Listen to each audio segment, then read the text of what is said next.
Bem-vindos ao Observatório da Imprensa, a série de especiais em comemoração ao 15º aniversário de criação deste programa, nos conduz hoje em outra direção. Nosso convidado é um experimentado e brilhante jornalista que converteu-se no estudioso da mídia contemporânea por força da função de ministro-chefe da Secretaria de Comunicação Social da Presidência da República no segundo mandato do presidente Lula, mas também como decorrência de uma consciência crítica da qual raros são os profissionais que dela conseguem escapar. Jornalismo é um exercício constante de crítica e de autocrítica. Franklin Martins, quando a presidente Dilma se sente que a imprensa está incomodando demais, ela tem já um truque, né? Ela convida você para uma conversa no Palácio, espalha para todo mundo que você esteve no Palácio, ninguém sabe o que vocês falaram, né? E logo em seguida a mídia arrefece os seus entusiasmos, né? Como é que você se sente como o grande terror da grande mídia, né? Ô, Diniz, antes de mais nada, queria dizer meu prazer de estar aqui no teu programa, completando 15 anos. Um programa importantíssimo, tua página na internet, o Observatório de Imprensa também. Então, eu queria primeiro dizer do meu prazer. Segundo, isso é folclore, né? Porque eu acho que se a presidente Dilma me convidasse toda vez que a imprensa chateia ela demais, ela me convidava todo dia para ir lá, porque a imprensa não larga o pé dela. E eu acho que eu e a Dilma somos amigos, nós construímos uma amizade grande durante o nosso período de governo, no segundo mandato do presidente Lula, ela como ministra-chefe da Casa Civil, eu como ministro-chefe da SECOM. Construímos uma amizade e nós conversamos regularmente. Eu digo praticamente todo mês conversando, trocando ideias, evidentemente, ideias sobre política, mas também sobre literatura, sobre outras coisas. Então, isso aí não é um problema meu e acho que nem da presidente Dilma. Claro. Eu acho que é o problema da imprensa. Agora, se ela, de vez em quando, resolve chuchar um pouquinho a imprensa, entende? Comigo, pode ser também, é um direito que ela tem. Faz muito bem, faz muito bem. Mas uma das coisas que se brande por aí, não é? É como o terror, não é? O fantasma que você tira do armário é o negócio do marco regulatório da mídia. Aí todo mundo fica incomodado. Como é que você vê essa questão do marco regulatório? Tirando toda o folclore. Eu acho que quem fica incomodado, de um modo geral, são os donos dos grandes grupos de comunicação. Porque eu acho que, de um modo geral, a população não fica nem um pouco incomodada com essa questão do marco regulatório. A questão é a seguinte, gente, nós precisamos desesperadamente de um marco regulatório para as comunicações. Nós estamos vivendo um momento no mundo de convergência das comunicações eletrônicas. Isso significa que o celular e a televisão portátil, o computador, tudo isso afunilando para a mesma coisa. Não haverá diferença entre televisão e computador dentro de muito pouco tempo, entre celular e televisão portátil dentro de muito pouco tempo. Isso significa que o material, o conteúdo que é posto à disposição das pessoas, entende? Seja pela radiodifusão, seja pelas empresas de telecomunicação, ou seja, inclusive, pelos Googles da vida, entende? Isso tudo está funilando. Se não tiver um marco regulatório, isso significa que nós vamos ter um reforço ainda maior do processo de oligopolização da indústria de comunicação, que é algo vital para a sociedade.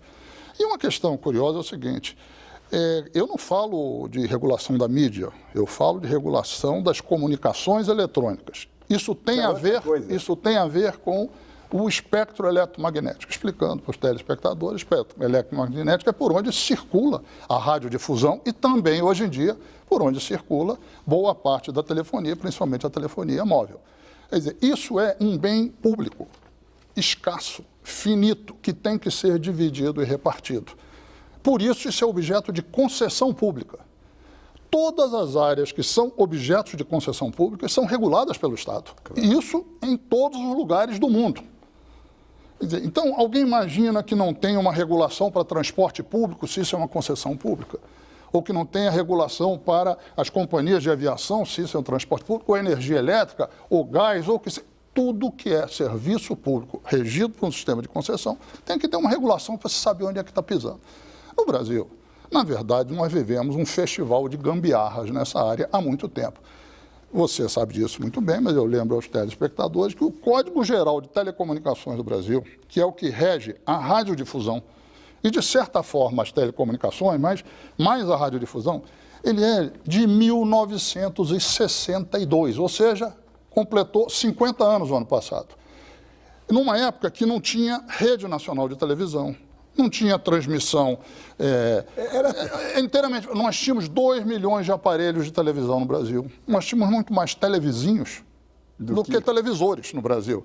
Mas de lá para cá tudo mudou. Nós temos hoje em dia transmissão ao vivo, redes, satélite, cadeia nacional, internet. E nós não precisamos entender o que está acontecendo irregular. Eu acho que boa parte dos grandes grupos de comunicação no Brasil reagiram a essa discussão, que é uma discussão indispensável inclusive para eles. E eu disse várias vezes, é indispensável inclusive para que esses grupos, muitos deles, possam sobreviver, claro, porque senão serão atropelados pela jamanta. Quem é a jamanta? Eu naquele momento dizia, são as empresas de telecomunicação. Hoje em dia eu digo, além das empresas de comunicação, são os Googles da vida, que vão acabar, entende, atropelando a produção de conteúdo e concentrando ainda mais. Como já está acontecendo. Então, isso é uma discussão necessária.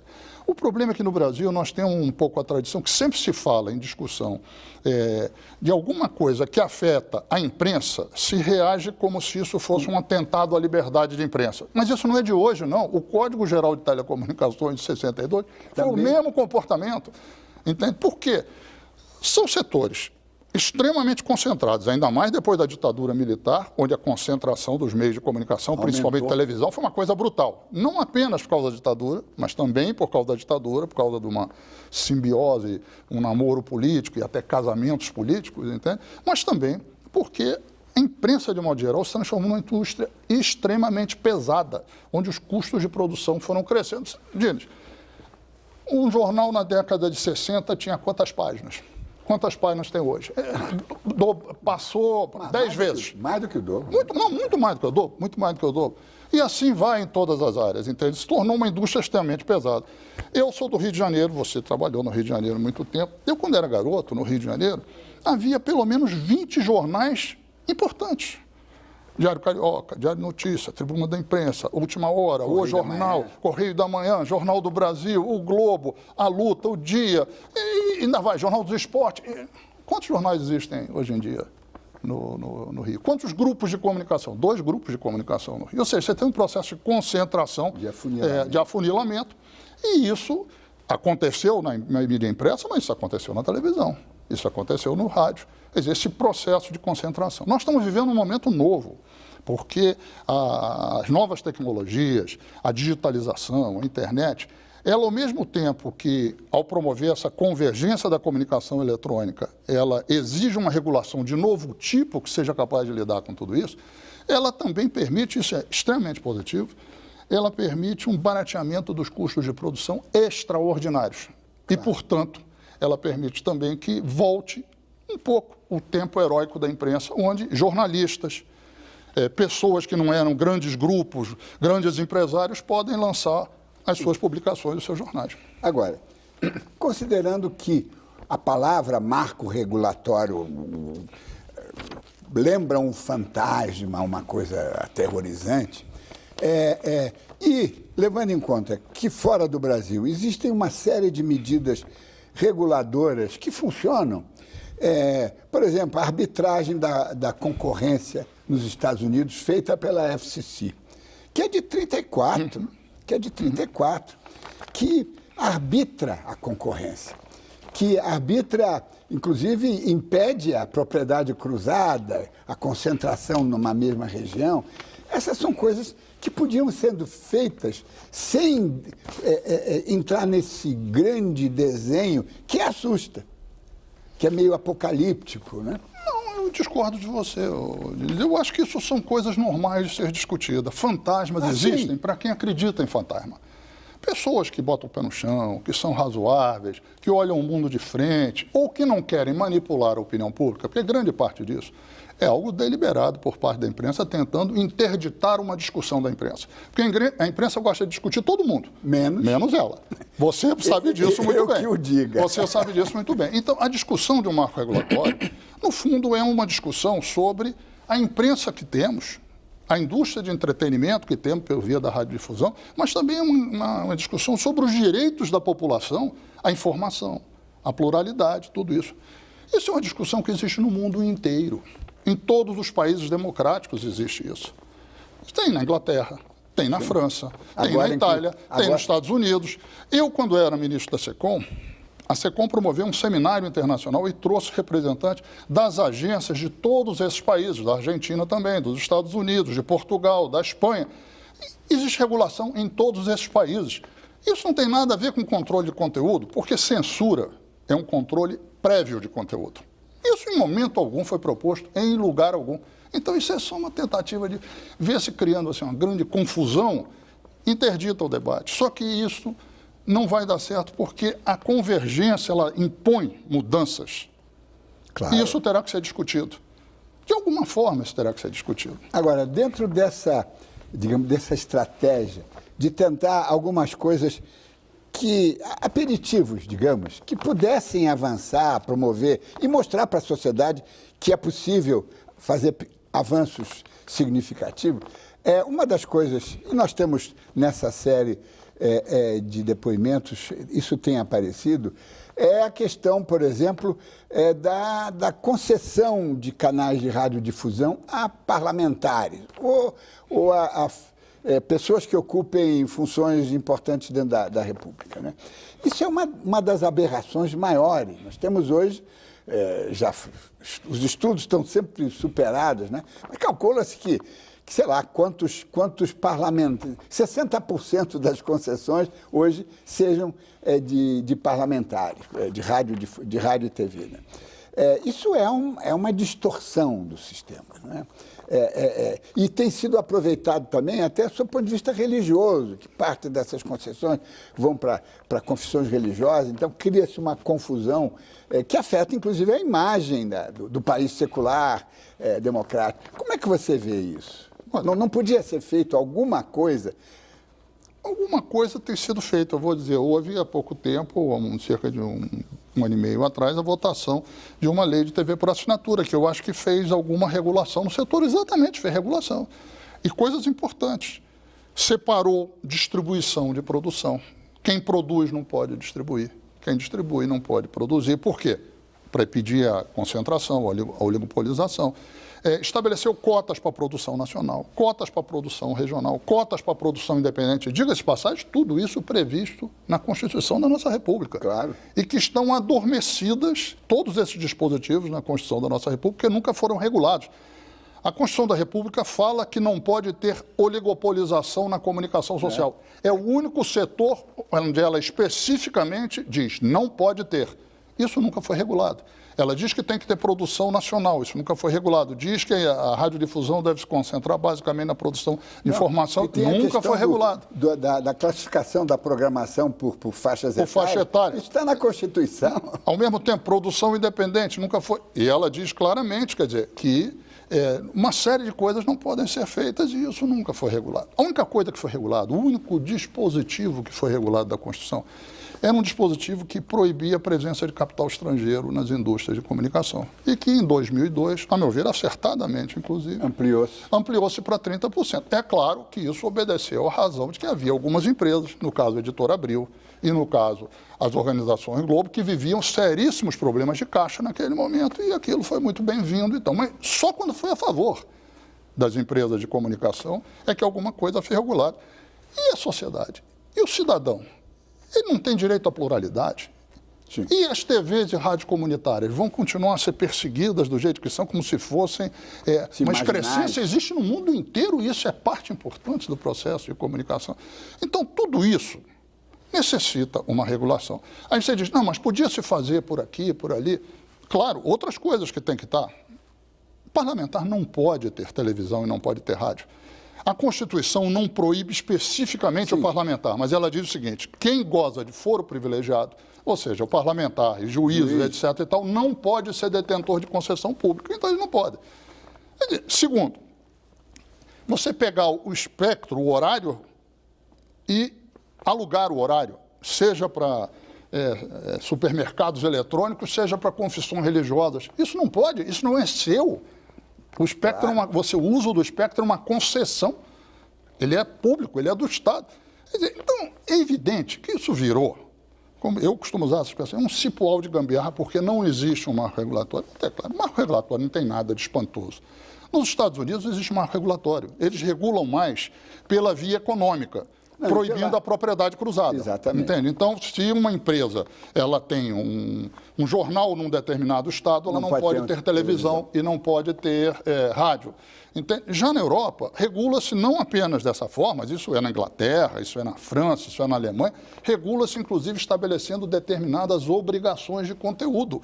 Ou seja, você não pode fazer racismo, você não pode instilar o ódio na sociedade. E se você fizer isso, tem um sensor lá dentro das televisões, do rádio, não tem sensor nenhum. Mas se você fizer, alguém pode recorrer a uma instância que vai examina e que se você for condenado, quais são as penas? A primeira pena que em geral se tem é o seguinte, a própria televisão, o rádio vai ter que fazer o que eles chamam shame on name. Ou seja, ele vai ter que dizer assim, eu cometi um erro de tal natureza e o órgão regulador apontou esse erro e eu estou aqui, etc. e tal. Franklin, o negócio está bom, vamos fazer um breve intervalo e voltamos já.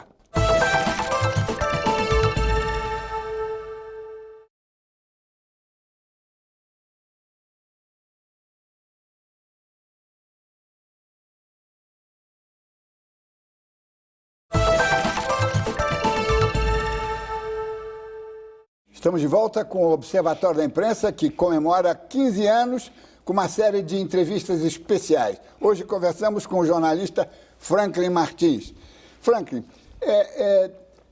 mesmo dentro digamos, dessas concordâncias ou da unanimidade que paira dentro da grande imprensa, nós percebemos, mas isso com uma lente de aumento, né? Mas percebe-se algumas fissuras de discordância. Aqui nessa série de depoimentos, Otávio Frias Filho falou que o assunto de propriedade cruzada interessa muito a ele. Foi uma forma de dizer que ele gostaria que o assunto fosse adiante.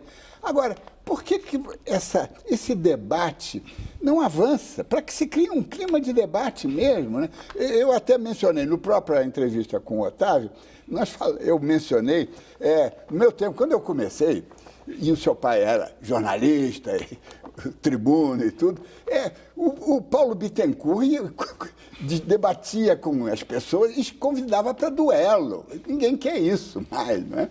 Ninguém quer isso mais. Mas um debate entre jornais, entre televisões, não é? A discussão leva a sociedade a se esclarecer, a querer mais e melhor. Como é que você vê essa pasmaceira, Olha, eu acho muito positivo que o Otavinho tenha voltado a dizer que a questão da propriedade cruzada é algo que deve ser examinado, porque a Folha tinha essa posição ali no início da década de 80 e o Estadão também. E não sei por que razão, aliás, eu sei, abandonaram. E por que abandonaram isso? Eu acho que a imprensa é algo que é cíclico. Eu não acho que a imprensa vai sempre ladeira abaixo ou está sempre subindo a montanha. Ela é cíclica. Eu acho que nós já vivemos momentos bem melhores na nossa imprensa, do ponto de vista de qualidade e do ponto de vista de pluralidade. Hoje em dia tem um certo pensamento único, não é pensamento único a favor hoje em dia, é pensamento único contra. Na época do Fernando Henrique é que foi o pensamento único a favor, até ele chegou a dizer, né, está até pegando mal, está ficando chato de tão a favor que é. Embora ele depois, no segundo mandato, também foi ser objeto de crítica pesada, também sofreu na mão da imprensa no segundo mandato. Mas no primeiro foi céu de brigadeiro o tempo todo. Mas o problema é o seguinte, eu acho que a imprensa não pode querer ir além das suas chinelas. A imprensa existe para fornecer informação de qualidade, dependente dos fatos, porque eu sempre digo, só existe uma imprensa independente, a que é dependente dos fatos. A que é independente só do governo, mas que é dependente da oposição. A que é dependente do governo, mas é dependente dos grupos econômicos. A que é dependente disso, daquilo, dos interesses dos acionistas, não é independente. Isso é gogó, isso é discurso. Independência da imprensa é resultado de uma dependência visceral, que é a dependência do fato. E isso faz com que a imprensa, quando são os grandes momentos da imprensa, são quando a imprensa se conecta com o sentimento do tempo, que existe na sociedade. E a diversidade aqui. E esse sentimento sempre tem diversidade, porque a sociedade é uma coisa plural, diversa. Por exemplo, a saída da ditadura foi um período onde a imprensa cresceu. E por quê? Porque, não toda, mas boa parte dela, se conectou com aquele sentimento de que o país chega, precisamos de liberdade, precisamos encontrar, mesmo que a gente não saiba exatamente para onde está indo. Se você pegar, boa parte da imprensa dos Estados Unidos foi crescer no New Deal depois, porque ela se conectou com a chegada de novos tempos. Claro. Então, cinema. Então é isso. Nós pegarmos ali a década de 50, por que foi uma exuberância da imprensa? Porque era uma época onde o país estava botando na sua agenda uma porção de coisas que não estavam antes. A literatura vindo bossa nova, cinema novo, uma porção de coisas surgindo, teatro, experiência. Tudo isso, a imprensa, uma parte dela pelo menos, se conectou e geralmente foi quem cresceu. Então, o que eu sinto? A imprensa hoje em dia não está conectada com o nosso tempo. Nós estamos vivendo um processo de transformação no Brasil. Você pode gostar ou não gostar, mas é um processo extraordinário, que é um processo de formação no mercado interno de massa de uma proporção gigantesca, e isso não é só consumidores, é consumidor e cidadão, porque quem não tem como alimentar seus filhos naquele dia, no dia seguinte, não consegue sequer ser cidadão. Claro. Então nós estamos vivendo um processo extraordinário.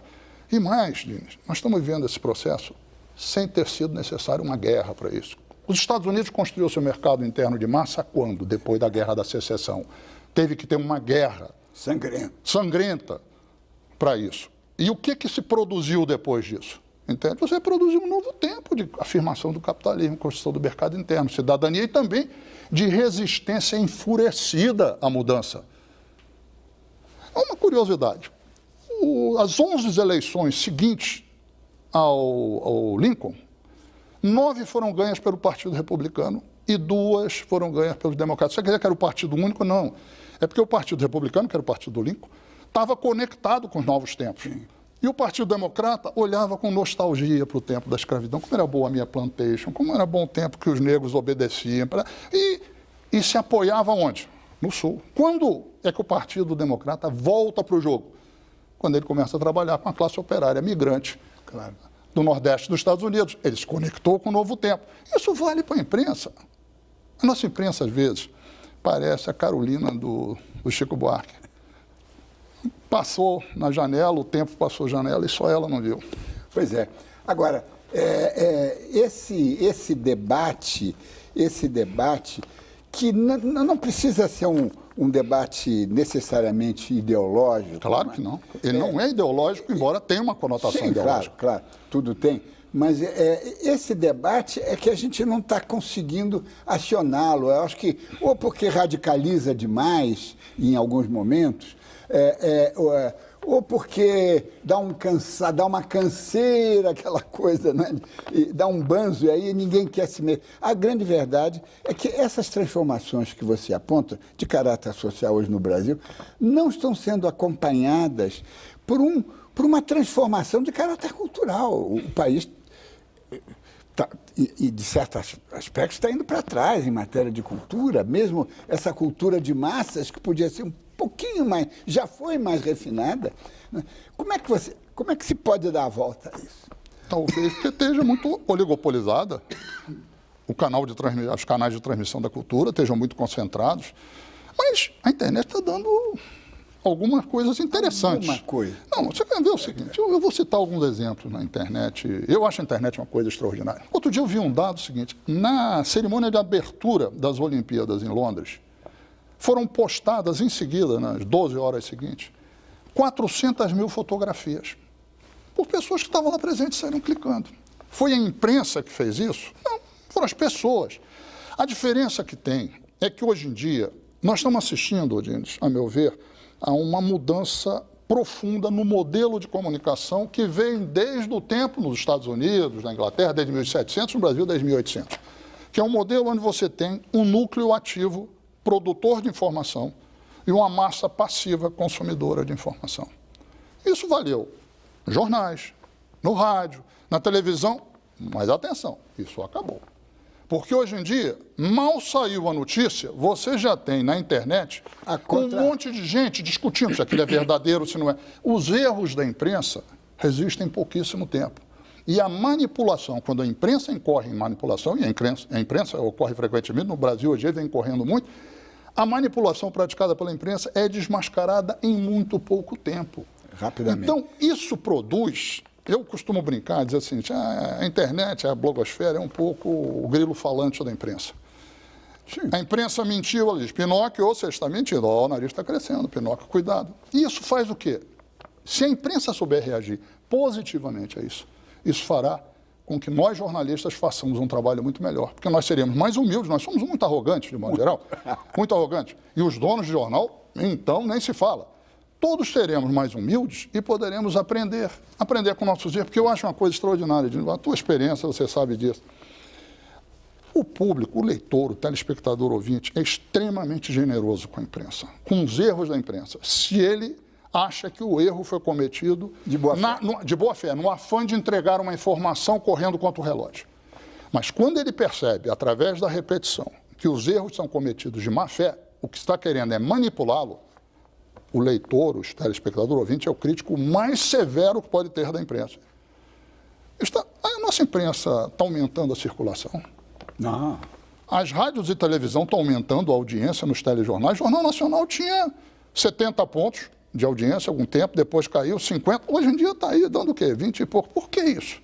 Claro, porque existem outras plataformas, outros acessos, a garotada, a juventude se informa de outro jeito, mas também porque as pessoas percebem assim, está passando do ponto. E eu não estou gostando. Dines, nós sabemos disso. Jornal, televisão, rádio. A gente tem que se surpreender. A gente tem que abrir isso. Mas que foto maravilhosa. Que reportagem. É o inesperado. Existe um contrato básico que é o seguinte: eu vou lhe entregar informação honesta e de qualidade e vou lhe proporcionar um debate público plural. Agora, além disso, eu tenho de lhe surpreender. Quando que você se surpreende hoje em dia? Pois é. Mas tem, nessa sua apreciação histórica, que é muito boa, tem um dado que eu gosto, eu me aferro a ele, e você vai entender por quê. É que você falou 1800 do Brasil e tal.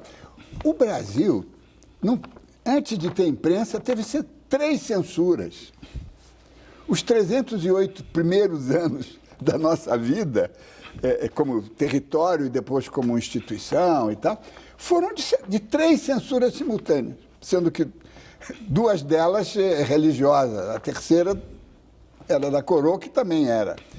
Então, isso eu tenho a impressão que nos deu à sociedade brasileira uma complacência, não é? Sim, uma moleza, não é? Agora, não obstante, em 14 anos, entre 1808, que surgiram os primeiros jornais, e 1822, em 14 anos, tivemos a independência. Você sabe, eu tenho uma tese que eu, em termos de brincadeira, até ela tem que ver, às vezes, com essa questão do marco regulatório. Muitas vezes, algumas pessoas dizem, a Argentina que regulou a mídia toda, etc. e tal. E eu costumo dizer, olha, nós não somos Argentina. A Argentina é um potro fogoso que corre para um lado, corre para o outro, empina, tira as 4 patas do chão, refuga, relincha. É uma coisa exuberante. Nós somos um elefante. Nós não tiramos as 4 patas do chão ao mesmo tempo. Nós tiramos 3. Nós tiramos uma, estamos sempre com 3 no chão. Isso quer dizer que as transformações no Brasil, elas exigem muito mais esforço para a formação de maiorias. Isso foi assim na nossa história, sempre. Mas, ao mesmo tempo, quando as transformações se dão, justamente porque o elefante precisa ter 3 patas no chão, ele não faz meia volta o tempo todo e sai disparado galopando para o outro lado. Nós não galopamos. Embora o elefante anda rápido também, é só uma forma diferente de andar. Então, eu acho que o Brasil, pelo seu tamanho, pela sua complexidade, pela sua diversidade, ele custa formar maiorias. Mas ele forma maiorias e, uma vez formado, a grande vantagem é que ele não volta muito atrás. Ele tem coisa. Então, eu acho o seguinte, nós estamos vivendo no Brasil um processo de uma formação de uma nova maioria espetacular. Trazendo gente que não estava dentro, não era cidadão, não era consumidor, que não existia na cabeça dos governantes para cima. E isso vai afetar a nossa imprensa. Você acha que vai? Sem dúvida. Não sei se vai ser com os grupos atuais, porque isso... Mas a sociedade, com os veículos atuais, mas a sociedade criará. Agora, se os veículos atuais souberem se sintonizar com o tempo que nós vivemos, o espírito do tempo, o Zeitgeist, como dizem os alemães, se soubesse se sintonizar com isso, ele pode avançar. Agora, se ele quiser falar como o Partido Democrata fez nos Estados Unidos depois da Guerra da Secessão, para plantation, para o passado, dificilmente ele falará com o futuro. Não dá para ter um pé no passado e um pé no futuro. Alguém tem que fazer apostas. E as apostas é o seguinte, para onde está indo o país? Com visão crítica, criticando o que está errado, debatendo. Até porque eu vou dizer o seguinte, minha experiência do governo, a imprensa chateia muito mais o governo quando ela é verdadeira do que quando ela é mentirosa. Quando ela é mentirosa, isso não afeta nada, porque isso não resiste. Agora, quando ela é verdadeira, ela obriga o governo a fazer mudanças, retificações, ela derruba pessoas, etc. Então, o problema é a nossa imprensa não querer, além da chinela, não querer virar partido político, não querer achar que ela tem... Ela já está aprovada, ela não elege presidente da República. Eu vou te citar um exemplo, se você me permite. Foram as eleições que isso mostra a importância da internet. Como a internet hoje em dia, internet quer dizer o seguinte, é o cidadão entrando e atropelando as instituições que estavam estabelecidas. Aquele episódio da bolinha de papel. Ou seja, o Jornal Nacional faz uma matéria de 6, 7, 8 minutos, não me lembro bem, mas uma coisa, né, que provava por A mais B, com um recurso de peritos, etc., que o candidato tinha sido atingido por um petardo e que não tinha sido uma bolinha de papel, que já tinha sido mostrada a bolinha de papel em outros canais de televisão. E foi uma matéria tão bem feita, porque tecnicamente foi bem feita, que eu mesmo li aquilo. Bom, no dia seguinte eu acordo, já tem na internet uma matéria feita por um professor de uma Universidade de Santa Maria do Rio Grande do Sul, que pegou a matéria da TV Globo, botou no computador dele, decompôs quadro a quadro, ou frame a frame, como gosta de se dizer, e aí foi ver o seguinte, não havia trajetória de chegada de nenhum objeto e não havia trajetória de saída. O que tinha havido era o seguinte, o sol bateu na testa de um cara e refletiu na careca do Serra. Foi só isso. Entende? Repara só, eu olhei e disse, agora eu quero ver o Jornal Nacional hoje, o que é que vai fazer? Sabe o que o Jornal Nacional fez? Nada. Não voltou ao assunto. Antes da internet, aquilo ali renderia até o final da campanha. No período da internet, aquilo desmoralizou um mau jornalismo feito pela TV Globo. Claro. Isso mostra como que a internet dá ao cidadão a possibilidade de interferir e como que isso ajudou. Porque se a Globo aprendeu com o episódio, ela vai fazer um jornalismo melhor. Se não aprendeu, é o problema dela. Pois é. Aí entra isso, nós vamos tratar no próximo bloco, a questão da concorrência e do pluralismo. Vamos falar disso daqui a pouco. Voltamos já.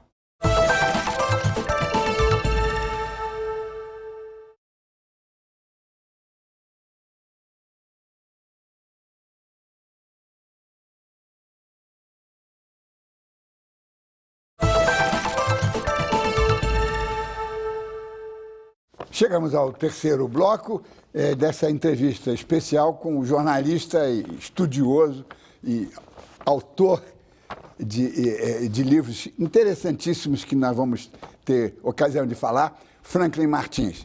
Franklin, a questão do pluralismo, né, que essa é uma questão crucial e foi tocada por uma pessoa que a imprensa adora, exalta, que recentemente... o chefe do Poder Judiciário, ministro Joaquim Barbosa, estando no exterior, num discurso em inglês, impecável, diga-se, ele disse que a imprensa brasileira, a grande imprensa brasileira, não é pluralista, ela vai mais para a direita, né? Os jornais todos publicaram isso, alguns com mais entusiasmo, outros menos, mas isso não gerou debate, afinal, o Joaquim Barbosa é a figura que tem dito coisas e ele tem gerado debate até agora, quando depois disso comentou o papel dos partidos, o papel do Congresso. E nesse caso, então, não há diversidade. Como é que a gente pode fazer isso? Porque eu lembro que quando você colaborava no Globo, não é? Todo mundo sabia, conhecia as suas ideias, mas você não precisava expor as suas bandeiras de 20 anos atrás, mas você estava sendo coerente com todo o seu passado e estava fazendo análises políticas muito claras. Hoje esse negócio já não vale mais, não é? Não há nuances, não há discrepâncias, aquelas até de caráter mais formal, não é? Eu não diria que toda a imprensa brasileira é de direita, ao contrário, eu acho que tem, mas vamos dizer, os grandes jornais, os principais órgãos de comunicação, eles têm uma posição política conservadora. Eu queria fazer só uma observação.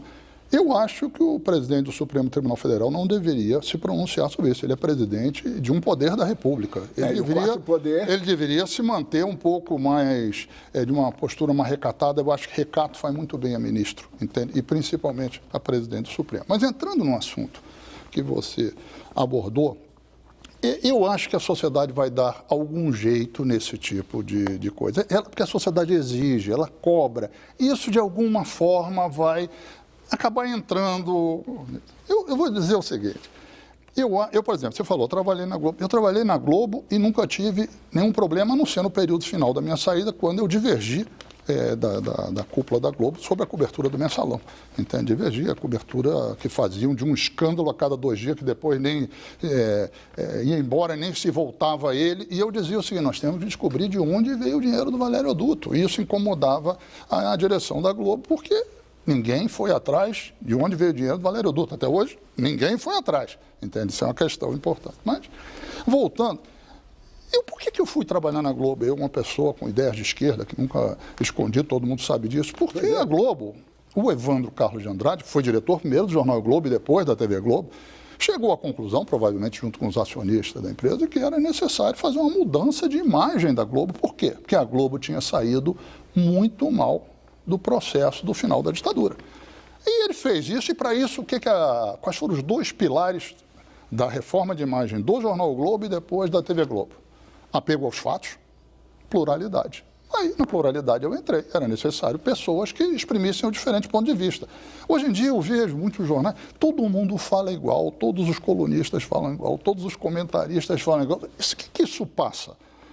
Isso, primeiro, serve para servir diariamente ao leitor, ao telespectador, ao ouvinte, uma dose de fel e ressentimento que a gente tem que entregar. Serve para isso. Mas isso demonstra também insegurança no debate de ideias. Por que não se podem debater ideias livremente, posições diferentes? Por que não se convida gente que pensa diferente? Eu vejo na televisão, aliás, você, Franco, eu cada vez vejo menos televisão. Hoje eu fico na internet porque a televisão hoje é uma mesmice, entende, extraordinária. E a internet, eu tenho surpresa, eu leio artigos na internet, eu vejo comentários, vejo análise, vejo estudos que eu não vejo nos grandes jornais na televisão, de uma riqueza extraordinária. Eu brinco, tem um sujeito no blog do Nassif que faz análise de pesquisa, que é um dos maiores analistas de pesquisa eleitorais, pesquisa de comportamento que eu conheço. Ele não tem espaço em lugar nenhum, mas ele é um grande analista. Eu aprendo lendo, eu estudo o assunto. Então, eu acho o seguinte, o que aconteceu? Eu acho que a imprensa no Brasil, que nos anos 80, 90, vivia uma ebulição, e ela era obrigada, repara bem, Dines, ela era obrigada a baixar um pouco a sua bola. Repara só. Alguém ia sair batendo no Antônio Carlos Magalhães assim, embrulhou, mandou, bate? Não, porque Antônio Carlos Magalhães tinha poder. Então, se queria fazer uma matéria contra Antônio Carlos Magalhães, tinha que matar a cobra e tinha que mostrar o pau. Não podia só matar a cobra. Hoje em dia, não precisa disso, vale qualquer coisa desde que seja contra fulano, contra Beltrano, contra Mengano. Agora, se for contra certas pessoas da oposição, senta-se em cima. Se for um debate, entende, que estimula uma reflexão crítica sobre a imprensa, senta-se em cima. Ou seja, sabe qual é o maior tabu da imprensa? A imprensa. E quando a imprensa não se aceita discutir, ela será discutida pelos outros, porque não tem força para interditar a discussão. Deixa eu só agora lembrar um episódio triste, ocorrido há poucos dias atrás, que foi a morte do Rui Mesquita, né? A figura mais, digamos, mais expressiva da terceira geração dos Mesquitas. Um jornalista de mão cheia, escrevia bem, pensava bem, audacioso e tal. E é dramático que ele se internou, não é? Ele se internou justamente 1 ou 2 dias depois, ou alguns dias depois, de uma situação dramática vivida pelo próprio Estadão, não é? Que o Estadão decidiu, acho que em 22 de abril ou 23 de abril, comprimir o número de páginas, o número de cadernos, se esmagou, não é? E nos dias seguintes, os competidores, em vez de explorar a vantagem competitiva, não, vamos dar mais espaço, não, vamos entrar nessa. Não é? E isso não é debatido, quer dizer, a não ser pelo observatório, né? Nós estamos aí para isso, mas é uma parcela ínfima. Como é que a gente pode ajudar a imprensa, quer dizer, inclusive ajudar no sentido, a imprensa que se pretendia, uma imprensa capitalista, ela tem que ter recursos para se sustentar. É assim nos Estados Unidos. O Warren Buffett, que nós entrevistamos, né, nessa série, né, ele está investido na imprensa, na pequena imprensa, com jornais que têm que dar lucro para os seus acionistas, não é? Quer dizer, isso eu acho que não está ficando claro, não é? É uma imprensa capitalista. Ela é conservadora, mas ela não acredita no capitalismo, que ela deveria advogar, né? Odines, primeiro, sobre a morte do Dr. Mesquita, minha solidariedade à família, aos filhos. Eu trabalhei com alguns dos filhos dele no Estadão, minha solidariedade a eles. Quanto às dificuldades que vive a imprensa em papel, vive no mundo todo. Como eu disse, nós estamos assistindo a uma mudança de plataforma. Eu acho essa mudança de plataforma extraordinária. 2/3 dos custos de um jornal em papel vem de papel e distribuição e de impressão, etc. E tal. O core, o negócio propriamente, que a redação não chega a 1/3. Isso significa que na internet você poderá fazer jornais com a mesma qualidade ou falta de qualidade dos jornais com 1/3 dos custos. Quer dizer, isso permite o quê? De certa forma, que os tempos heróicos do jornalismo, onde grandes jornalistas, redatores-chefes iam formando redações em torno das suas personalidades, etc., e foram criando, e era uma época extremamente vibrante do jornalismo. Como o próprio Rui Mesquita fez. Exatamente. A sua volta. Isso vai voltar. Isso está voltando já em vários lugares do mundo, também no Brasil está começando a aparecer. Então, nós temos, ao mesmo tempo, vamos dizer, plataformas declinantes com custos pesadíssimos que não conseguem se segurar. Isso provocado por quê? Porque a publicidade está correndo daí. Mas, por outro lado, ainda não se montou um modelo de negócios para a nova plataforma que é a internet. Eu, pessoalmente, acho que a nova plataforma terá que repousar na publicidade, que, aliás, é a melhor financiamento que pode ter. Claro. E se pudesse ser de classificado bem pulverizado, para ninguém ter muita força sobre a redação, melhor ainda. E que não tem o pop-up, né? Então, eu acho que nós estamos vivendo simultaneamente as duas coisas. Alguns dos grupos de comunicação conseguirão fazer a transição. Outros não conseguirão, mas também surgirão grupos novos. Olha, todas as grandes mudanças de tecnologia, de plataforma, isso valeu para o rádio, valeu para a televisão, elas não significaram o fim da comunicação. Elas significaram uma multiplicação extraordinária das pessoas que querem mais informação, que querem entretenimento e que sustentarão essa mudança. Agora, é preciso estar antenado com o seu tempo. Quem está olhando para trás, seja politicamente, seja tecnologicamente, seja comercialmente, vai ter dificuldade de acertar o passo com o futuro. Franklin, tem aí um assunto que a mim me apaixona muito, que me levou a procurar lá em Omaha, Nebraska, o mago, né? O mago das finanças, que o Warren Buffett. A aposta que ele faz na imprensa comunitária. Quando a gente fala em imprensa comunitária, a gente está, aqui no Brasil, estamos pensando em jornalecos de 5 mil, 15 mil. Não, o último jornal que ele comprou na sua própria cidade tem 190 mil todos os dias e 200 mil aos domingos, né? Mas ele aposta nisso, não é? Ele aposta na criação de uma rede capilar de jornais para evitar que a democracia americana perca a sua razão de ser. Não é? Quer dizer, a pequena imprensa americana construiu a grande imprensa. Não é? Esse é um assunto que a mim seduz, fascina e tudo. E nós temos no Brasil todo o processo de concentração em cima e embaixo não temos nada, temos um vazio. Você, quando estava chefiando a SECOM, fez uma coisa, embora a intenção era boa, mas o instrumental não foi. Você procurou distribuir as verbas publicitárias para que pudesse atingir o pequeno jornal lá nos cafundóis. É uma coisa boa, mas eu acho que está faltando um esforço, e eu acho que até entidades como o BNDES, o SEBRAE, podem ajudar a criar essa pequena imprensa. Há vácuos enormes nesse país, né, que a grande imprensa já não alcança. Primeiro porque ela é muito urbana e é muito centralizada. Como é que você vê essa questão da pequena imprensa? Olha, eu acho que a pequena imprensa está crescendo no Brasil. Se você pegar a imprensa escrita, quem está crescendo no Brasil é a imprensa regional e a chamada imprensa popular. É isso que está crescendo no Brasil. Os jornalões estão parados ou declinantes. Então é o seguinte, eu acho que esse é um processo muito positivo que está havendo no Brasil, que aqui entre nós é fruto também do fato da economia no Brasil está se expandindo. Sim, o consumidor. E regionalmente está cada vez menos concentrada, o Nordeste crescendo. Olha, você sabe que existe um jornal chamado 15 Minutos, em Manaus, ele vende 100 e poucos mil exemplares. Manaus acho que é a 4ª cidade em termos de leitura de jornal hoje, por causa desse jornal. É uma criação de pouco tempo atrás. Então, isso tudo está acontecendo. Nós temos na imprensa congelamento e declínio em um setor, mas tem efervescência, burburinho, criação e crescimento em outros setores. Eu queria só fazer um reparo aí na questão do trabalho que se fez na Econ. Eu acho, sinceramente, posso parecer que não tem modéstia, eu acho que fez um trabalho muito correto ao se regionalizar e ao se pulverizar a publicidade. Por quê?